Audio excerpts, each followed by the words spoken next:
కింజారపు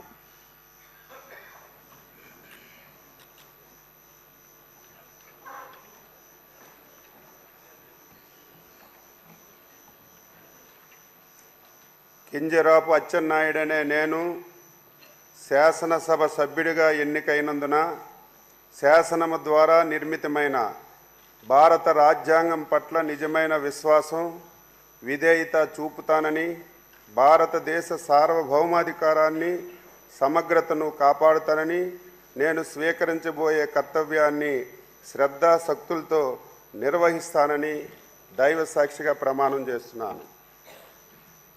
ఆంధ్రప్రదేశ్ శాసనసభ సభ్యుడినైన కింజరాపు అచ్చెన్నాయుడనే నేను సభా నియమాలకు కట్టుబడి ఉంటానని, వాటిని అనుసరిస్తానని, సభా మర్యాదలను పాటిస్తానని, సాంప్రదాయాలను గౌరవిస్తానని దైవ సాక్షిగా ప్రమాణం చేస్తున్నాను.